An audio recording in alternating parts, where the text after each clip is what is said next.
Hello everyone, and welcome to this edition of the Daily Cannon Tactics Board. Stephen Bradley here, bringing you the tactical tweaks and quirks that came from Arsenal's very impressive 2-0 win over West Ham last night in the Premier League, getting them back into 4th place and looking rather decent again. God forbid I'm jinxing the Leeds game on Saturday, but after the performance against Southampton a couple of days ago and now last night's performance, it's fair to say that you can start looking at the Everton performance, which was so languid, as maybe a bit of a blip. And tonight's performance against West Ham certainly was much more akin to what Mikel Arteta wants Arsenal to do, and maybe their best implementation of it, should I say, of such a plan, to the extent that we saw a couple of tactical tweaks and quirks even in tonight's game, even though Arsenal played the same system they've played for the last couple of months. And over the next 15 minutes or so, I'll go through exactly what Arsenal did to break down West Ham's stubborn defence at times, but inevitably, breaking through, and how Arsenal were able to completely nullify West Ham's attack. Completely. Absolutely shut them out pretty much non-stop for 75 to 80 minutes until they got the second goal. If you do end up enjoying this video, please feel free to, hit the like on the button. I know there's no dislike button anymore, but if you don't like the video or you saw something that I didn't see in the game, leave a comment down below. Again, we've got a burgeoning community of plenty of people who like talking football. There's no antagonism, there's no sense of, oh, I'm right and you're wrong. There's just people who like talking football and like discussing football. And there's no right or wrong. I'm not right most of the time, or half the time, wherever, but I say what I see, and I try to show you what I see. And if you do, like I said, if you do enjoy this video and you want these videos in your inbox on a regular basis, hit subscribe, hit the bell, blah, blah, blah, you know the drill. And, yeah. Just like the Southampton game, this game took a while to heat up. And maybe Arsenal did a better job of containing West Ham for the first 20 minutes or so in this game than they did against Southampton over the weekend, because Southampton did have a couple of chances being able to break through Arsenal's press at times, and West Ham had no such luck at all. They were completely frustrated, completely outran, out-efforted, out-strength, out-passioned, whatever phrase you want to use for emotion, but Arsenal just outworked West Ham. It is as simple as that. Now, West Ham are struggling with injuries. They've got no Kurt Zouma, no Cresswell at left back. They do need freshening up. They've played a lot of games, and it's one of those situations where they've turned up to the Emirates a little bit leggy, and Arsenal have punished them. And the best way we can show this, at least, is with our good old friend, the heat map. And you can see how West Ham here there's nothing. This wide chasm of emptiness in the middle of, in the right hand side of the pitch, and this is astounding. Like, Arsenal's is a bit better, but you can see how much. You can see there's a yellow X here, where Arsenal are able to knock it from right to left, left to right, wherever they want. West Ham can do one thing. They can do this, and that's it. Occasionally get the ball around to the right wing, but I'll show you why that meant nothing as well in a second. But this is all they could do. And that's because Arsenal, for 20 minutes, just went, right, West Ham want to set up with Lanzini and Fornals in. And even if we just go to Lanzini's heat map himself, like, that's not where you want your left winger to be. Where his brightest spot is, closer to his penalty box than it is to the halfway line. Like when Lanzini is picking up the ball here, your defence is playing well. Your pressing system is working. And the reason why he had to come so deep is because Partey and Xhaka would just push up. That made Fornals come back. Antonio's job was to just basically hold up the centre-backs. And again, I'll show you his heat map in a second to show you how futile that was. Tierney pushed up. Tomiyasu pushed up. And basically, West Ham would try to knock it left to Diop, to Masuaku, and then hopefully get it to Lanzini and then Rice, and then back and off they go. But Saka and Odegaard, especially Odegaard, who put in a massive shift today, did such a good job of just breaking that.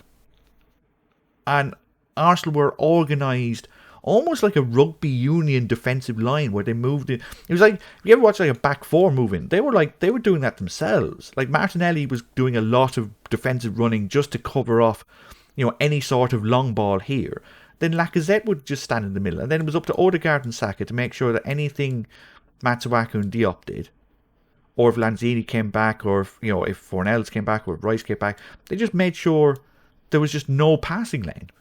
And so West Ham spent a lot of the first 20 minutes just knocking it back and forward amongst themselves, because they couldn't get out. And any time they did get out, like when you see Martinelli, he's getting the ball here. Now again, I know what you're going to say. Oh well, you're isn't that the same thing? No, because Martinelli's job isn't to get on the ball. Martinelli's job is as a runner. Lanzini's job is to get on the ball. You don't mind Martinelli running around because his job is to run, and then if he gets the ball here, give it to someone and then run back. Lanzini's job is to create. So Lanzini is doing nothing here whilst Martinelli is helping out the backline here. And you can say the same for Odegaard, who again was playing his right wide, but look, he's getting the ball here at times. Like, Arsenal were making sure that West Ham couldn't do what they wanted to do on the ball, which is pass it out from the back. They wanted to get it out to Lanzini, they wanted to get it out to Rice especially, and come down here this way. Again, West Ham's full heat map. They don't want to go down the right at all. They want to try and get down here. They couldn't. And they didn't even want to knock it down right. So what they ended up doing quite often was big long balls down to Antonio. And they did jack. Because if I show you Mikel Antonio's heat map,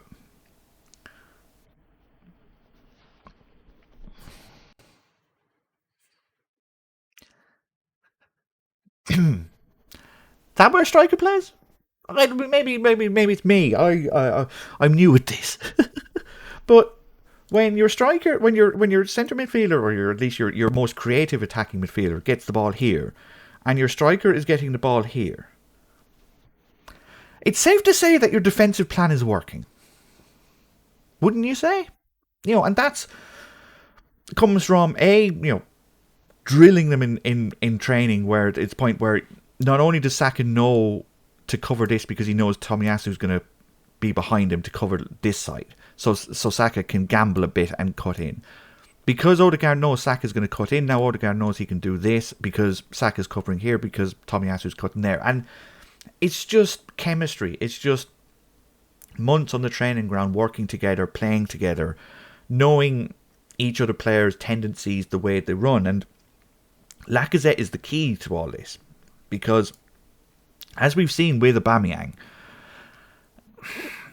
is the better striker in the sense that he's probably going to score you more goals, but it's the Roberto Firmino problem, or at least maybe not this season now that Jota has evolved into a brilliant number 9, but for 3 years Firmino was undroppable at Liverpool. Yes, he wasn't contributing the astronomical stats that Sadio Mane or Mohamed Salah were, but his job as that lead presser, as the middle, if we say, let's just move Odegaard back for a second. Let's say Odegaard's playing centre mid, he's Jordan Henderson or something. Salah and Mane. Firmino plays there. He's not a number 9. He's a number 10. But when Mane wants to take, Mane does his fair share of work, but it's Firmino that gets in there. When Salah's trying to cover in here, it's Firmino that gets there when the ball goes this way. It's his job to make sure that the ball doesn't go left and right. He's there to make sure that the ball goes there or there, and to make them hit it long. In essence, giving it back to Virgil van Dijk. And because he chips in with 15 goals and 15 assists, he's more than suitable for the job because he does so well defensively. Lacazette was, for 70 minutes, was brilliant defensively, just because he was able to keep up and he was able to do what... He was able to keep his strength in the chain, basically. His link in the chain wasn't weak. When Arsenal needed to move over, Lacazette had it more than able to do that. When Lacazette had to come back, he was more than able to come back. Like, these four especially just did not stop running all game long. And as a result, West Ham had no easy ball out. They had no easy way to get Bowen in space, or get, Lanzini in space, or get a quick long ball to Antonio and let him try and bully the centre-backs like he'd done all season. They had nothing. And it took until about 25 minutes, just like it did with the Southampton game, for Arsenal to start pushing forward a little bit, in the knowledge that West Ham weren't hurting them. And they pushed forward and they pushed forward. And they were unlucky not to get a goal. Tierney, Saka for 25 minutes was quiet, and then Saka suddenly realised that, hang on a minute, if I get the ball here, Masuaku is no particular threat to me. I can beat him one-on-one fairly consistently. And as much as Lanzini and Declan Rice were always there as well to make sure it was 2-on-1, he was still beating them 2-on-1 at times as well. And usually when Arsenal are attacking, I'm always criticising them for staying to the plan, for not having the freedom to go on a whim and identify a weakness immediately and then keep going at it. You see Arsenal, like the first goal against Southampton, instead of identifying a pattern, they'll try that 10 times, and if it doesn't work 10 times, they'll try it the 11th. And that would always make my head explode, because I'm like, no, it's not working, try something else. But on the opposite side, also, when Saka is having an absolute field day against a not very good left back, occasionally what would happen was Arsenal would go, right, okay, we know that's working, but let's try something else anyway, just in case. Because we had a plan to do something else. Whereas last night, the plan was very simple. Once they figured out that Saka had the beating of his left back, it was give Saka the ball. It was like, it was completely simple. It was just give Saka the ball and watch him cause mayhem. Again and again and again. And Saka's heat map is here. And you can see, like, again, when I talk about heat map showing you which way they're running, he'll start getting the ball here, and Zini will be behind him, Declan Rice will be here, and Saka's greatest strength, and the best way I can describe this is just look at the shape. So he's getting the ball here, but you see how it widens out. So occasionally he could go that way, occasionally he could go that way, occasionally he could go through the middle. When Matsuaku is staring at him there, he has no idea which way he's going to go. None. Because Saka has the ability to run straight up and not give away which way he's going, left or right. Like, usually when people are dribbling with the ball, they're either A, looking down, or B, dropping one shoulder to make it look like they're going to cut in or out. They've got a favourite foot. Everyone has a favourite foot, really, unless you're Santi Cazorla, and you can play with both feet. But Saka is so comfortable on his weaker foot that he doesn't mind if Masuaku goes, look, you're not cutting in on your left foot. He'll go, grand, no bother, I'll just do that. And he did that 2 or 3 times. So when Masuaku and Declan Rice were like, no, we're going to cover you there, he's like, right, okay, grand, I'll just give the ball to Odegaard and then run in here. And now Odegaard's free just to play that little ball in. Like, it's these 2 or 3 different threats simultaneously that cause havoc in the defence, because what it does is it creates time. It creates pauses in the defence, because the defender has to go, because it's just human. Is he going to go that way or that way? Now, we're only talking a split second, but that's all you need. And again, Saka was able to get either West Ham to do this and completely collapse on this side, or West Ham defence couldn't get back in time and he was one-on-one. And because Saka was such a threat on the right for the first half, West Ham changed their plan in the second half. And it's this change that caused Arsenal to score. Because I'm not blind, you're not blind, and David Moyes, who's having an excellent season as a manager, is also very much not blind. And he went, nah, that's not going to work. That's not going to work. We can't keep playing like that. So I'm going to put Lanzini here. I'm going to make Antonio play there.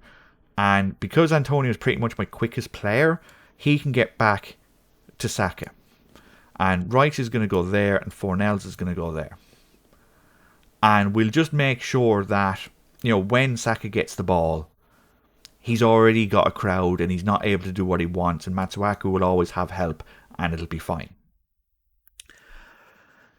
So what do Arsenal do? They do what Arsene Wenger's side did throughout the late 90s and mid 2000s. Probe down the right, destroy down the left. When Arsenal, when this was Lauren and Ljungberg, the two here, they try get through here, try get through here, try get through here, and then when everyone steps over a bit, Pires, Cole, and Henry would just smash them down the left and score, and that's exactly what happened, because with everyone taking a natural step or two to their left, going this way, going over here, not that far, but just naturally because they want to make sure they're in good place to cover Saka. Xhaka gets the ball and Lacazette comes back, playing as a number 10. And Dawson follows him. And Martinelli's there. And Lacazette actually comes deep to out there, and Souček is just standing there making sure basically he can't pass behind him to maybe Tierney. And Kufal, not having the best game, ends up getting sent off later, just can't keep up with Martinelli. And it's now up to Lacazette to find the ball through here. And he does. It's a simple enough ball. But what's so encouraging about Martinelli isn't the finish, because the finish is unbelievable, but it's the first touch, because he only touches the ball twice. Because the first touch is with his left foot. And the touch completely takes Dawson out of the game. Because it's far enough away from Dawson. It's over here. It's far enough away from Dawson so that Dawson can't get close. Now it's a foot race with Kufal and tortoise and hare stuff. Martinelli's through. There he is. And he does his best Thierry Henry impression. He bends it into the far corner. It's 1-0. And it's game over. West Ham weren't able to do anything on the ball to get round Arsenal's press. They just couldn't figure out a way of getting around these four. And on the ball, when Arsenal did get the ball, because it was still, it was 56-44. Not exactly, 70% possession for Arsenal. West Ham did have a bit of the ball, but on the ball, something very interesting was happening.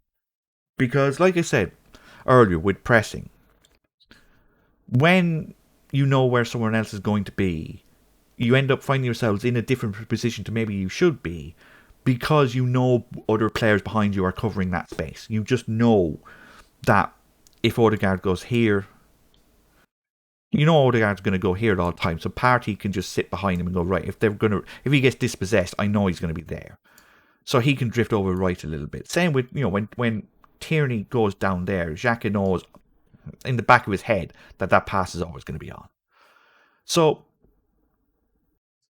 what I want to show you is something that has been happening over the last couple of games. And when we talk about fullbacks, especially in the Premier League this season, the best fullback in the league this season has been João Cancelo. And I know Trent Alexander-Arnold has been brilliant as well. But I said this on the radio show that I do for Midlands 103 here in Ireland. I once called João Cancelo a false 3. And I know that's pretentious as hell, I know. But when we talk about Lacazette as a false 9, it's because he's a number 9, but he's here. He's not really a 9. He can't be a 9 when he's there. So it's a false 9.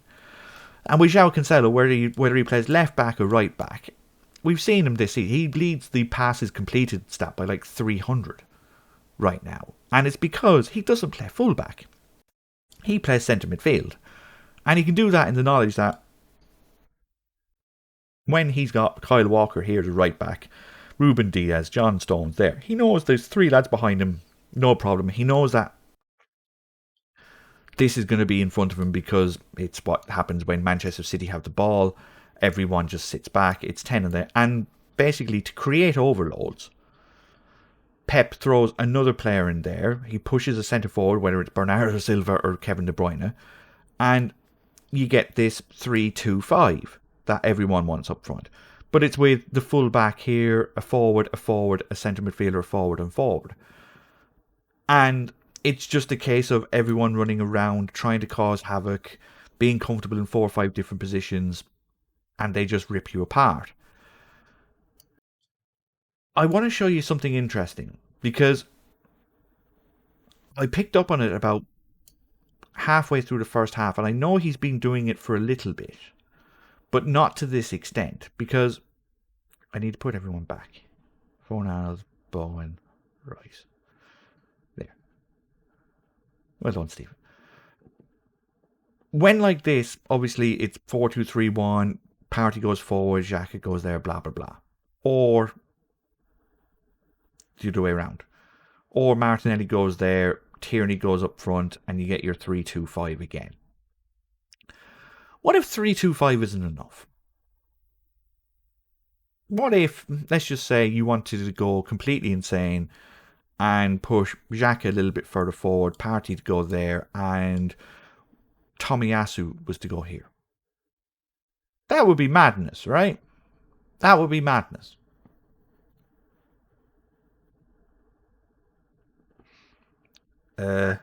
See this little green bit here? Look where he's going.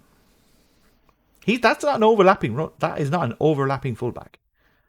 He's going here. Now, the reason why I say I've seen it for a while before, because when Saka has the ball here, Odegaard's often gone here, and Tomiyasu will very, very often be here, just as an outlet, just so that if Saka can't beat the fullback, he's there. And then Lacazette will go here, Martinelli go here, and his job is to get the ball in the far post and create the overload here, 3-on-2. And then, Dawson has to get back, Fad has to get back, and you try and create a chance here. And it's okay, it's occasionally worked, but not very much. But more and more as the game went on, Xhaka would have the ball here, Partey would be here, like Tierney would be there, Lacazette would be up front, Martinelli would be here, Odegaard and Saka would be here. And Xhaka wasn't passing the ball to Partey. He was passing the ball to Tomiyasu. Tomiyasu was here. And Arsenal were legitimately playing, because Antonio wasn't getting any joy at all. Lanzini was often getting cut back. Bowen was trying to go forward. Fornals was kind of trying to, get a little bit of pressure in, but not doing much. Rice was trying to help, give Masuaka a bit of help with Saka, etc. Susek was trying to cover these. Like, Tomiyasu was just playing as a centre midfielder. And you've got 2-2-6. Like, what? It's the numbers that Arsenal were throwing, and they can do that with a team like West Ham, because Saka's, when he's got the ball, Tomiyasu knows he can go back that way because Ben White's there. Again, they know Gabriel's there, so Ben White can, play a bit of right back. He's got covered there. He knows that, Gabriel is there so that Xhaka can come back and Partey can come back. Like, he's just getting used to the fact that he knows there's cover. And then you end up with a fullback that's there. And it's just insane that we're finding even new ways of playing and new, little tweaks that are happening to the system. But this isn't tactical. This is just players becoming more and more comfortable in the way Arsenal, and way that they've been set up to. More and more comfortable in, especially when knowing that something's working, knowing that, well, that's not a problem because Saka's got him in, so their midfielders going there. That means there's space for me. It's just reading the game like that. Little subtle changes just help Arsenal create more, because when you're West Ham and you're staring at 1, 2, 3, 4, 5, 6, 7, 8, and you're running round and you're tired, and Arsenal are knocking the ball in, and it's getting drilled into Odegaard, who's playing little 1-2s with Saka. Meanwhile, Lacazette is dropping deep, trying to get Dawson out so that Martinelli has space, which means Kufal has to mark Martinelli, which means Tierney's here, which now means Bones here, and now Susek is coming deep. Like, you can see how over time West Ham just get pinned back and pinned back and pinned back, and that was the game. That just Arsenal just found a weakness and then made West Ham overcorrect it and then punched them on the other side. Just classic coaching. It's make the other team make a mistake. Force them into doing something they don't want to do, and as soon as they do that, punish them. And that's exactly what Arsenal did. If you did enjoy this video, again, feel free to leave a like on it. We get so many people getting in contact, whether it be on, at Daily Cannon or at my own personal Twitter, at Bradley08. My DMs are open. Feel free to ask any questions. We've got, people thanking me, people calling me obscenities, people wishing to buy me drink. I wish I was lying, but Mr. Webb, thank you very much.